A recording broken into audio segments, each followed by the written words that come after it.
maintenant on a le bon contenant et l'eau qui va bien, je vous explique comment faire le bain.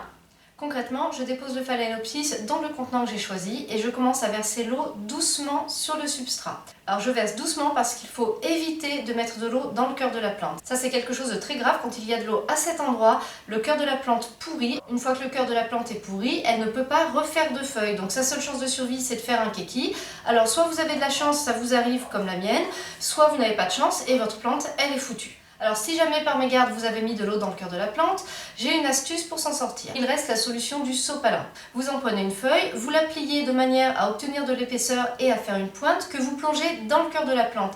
L'eau va remonter dans le sopalin par capillarité et comme ça, le cœur de la plante sera asséché.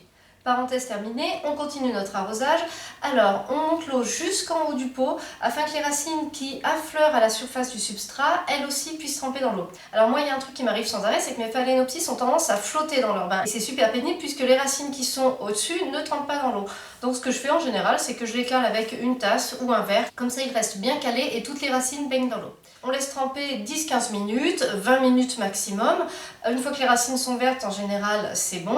Alors si jamais vous avez une plante qui a très soif, vous avez raté quelques arrosages, vous récupérez une plante de quelqu'un qui a été mal entretenue, laissez-la jusqu'à 1 heure maximum dans l'eau. Mais au-delà, ça n'a aucun intérêt puisqu'une fois que la partie spongieuse des racines est imbibée d'eau, elle ne peut pas en prendre plus. Une fois que la plante a bien trempé, on la retire de l'eau et là, c'est le moment de parler de fertilisation.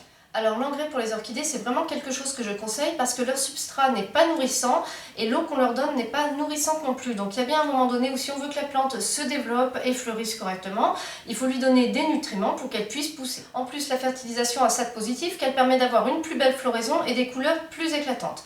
Donc il n'y a aucune raison de s'en priver. La question après c'est quel engrais choisir.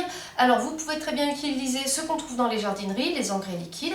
Ils sont tout à fait corrects. Alors attention, il ne faut pas les verser directement, il faut penser à les diluer, mais tout comme les autres engrais dont je vais parler. Il existe aussi en jardinerie des engrais pour orchidées sous forme de pastilles effervescentes à diluer dans l'eau. Ça je n'ai pas essayé mais je pense que ça revient un petit peu au même que les engrais liquides, à ceci près que ça revient peut-être plus cher. Mais moi, il y a une autre sorte d'engrais que je préfère, ce sont les engrais en poudre que je me suis procuré dans une pépinière d'orchidées. Alors pourquoi est-ce que je les préfère? Il y a plusieurs raisons. La première, c'est la conservation. En poudre, à mon avis, on peut les conserver pendant des mois, voire des années. La composition ne bougera pas. En revanche, les engrais liquides des jardineries, dans leurs bouteilles, je ne sais pas, au bout de quelques années, si le mélange est bien stable. Ensuite, deuxième point qui fait que je préfère les engrais en poudre, c'est l'aspect économique. C'est-à-dire que pour 16 €, j'ai eu 200 g d'engrais et on met 1 g par litre d'eau. Donc autant dire que c'est hyper économique. Avec mes 200 g, j'en ai pour des millénaires. Je les ai achetés il y a déjà 2 ans, je les ai toujours et j'en ai toujours beaucoup. J'en ai même distribué à des amis et il m'en reste 3 tonnes. Donc ça c'est top et ça prend pas beaucoup de place. Et le troisième point qui fait que c'est mon engrais chouchou, c'est que j'ai deux sortes d'engrais en fait. J'ai un engrais croissance et un engrais floraison. Donc je peux soit les utiliser très simplement, notamment sur les phalaenopsis, en alternant une fois sur deux l'engrais croissance, une fois sur deux l'engrais floraison, soit sur d'autres orchidées ou sur les phalaenopsis, je peux varier en fonction de l'état de la plante. Si elle est en train de faire sa croissance, si elle est en train de préparer sa floraison, je peux ajuster l'engrais que j'utilise, donc avoir quelque chose de plus précis. Donc je trouve ça très intéressant. Alors je ne sais pas si on trouve facilement ce genre d'engrais, mais si jamais ça vous intéresse, vous m'en parlez dans les commentaires parce que là où je l'ai acheté, on peut l'acheter aussi par correspondance et puis ils sont vraiment super top, donc vous n'hésitez pas, vous pouvez me poser la question si vous voulez savoir d'où ça vient.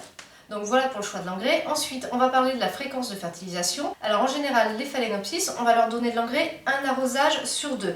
En hiver, on peut descendre à un arrosage sur 3, mais si ça vous complique trop la tâche, vous restez à un arrosage sur 2, ça marche très bien. Donc pour être plus clair, je m'explique. Imaginons semaine 1, juste vous baignez votre phalaenopsis.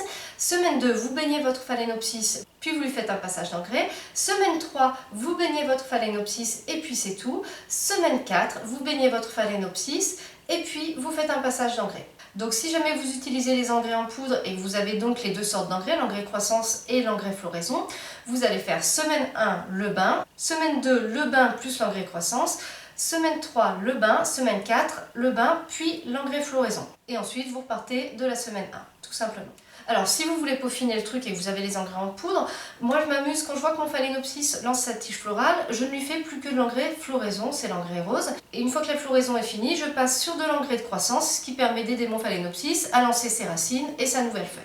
Donc ce que je vous conseille, c'est avant votre session d'arrosage, vous préparez votre solution d'engrais. Que ce soit de la poudre, du liquide ou une pastille effervescente, de toute manière, il faut le diluer. Donc vous diluez votre engrais dans l'eau, et là c'est le même principe que pour le bain, vous utilisez de l'eau qui est à température ambiante. Et maintenant je vais vous montrer comment on applique l'engrais. Alors rappelez-vous, l'orchidée sort de son bain, donc je la pose sur une grille pour qu'elle s'égoutte, mais avant de la laisser s'égoutter, je vais faire mon passage d'engrais, c'est-à-dire que, vous voyez, je fais couler mon engrais, alors doucement, parce que surtout il ne faut pas qu'il aille sur les feuilles et non plus dans le cœur de la plante. Donc je fais couler mon engrais doucement et je fais tout le tour du pot, c'est-à-dire que je soulève aussi les feuilles pour que ça passe partout, afin que toutes les racines puissent avoir accès aux nutriments. Alors un petit conseil que je ne peux pas ne pas vous donner, une fois que vous avez fini votre session d'arrosage, s'il vous reste de la solution diluée d'engrais, vous vous en débarrassez. On ne peut pas vraiment la garder d'une fois sur l'autre, ça ne va pas se conserver correctement. Alors si vous avez beaucoup d'orchidées et que vous refaites une session d'arrosage le lendemain par exemple, vous pouvez garder votre solution 24 heures. Mais au-delà, laissez tomber, ce ne sera pas de l'économie, vous aurez une solution qui sera pas géniale et sûrement bourrée de bactéries. Maintenant on en est au stade où soit on vient de faire le passage d'engrais, soit on vient de sortir l'orchidée de son bain.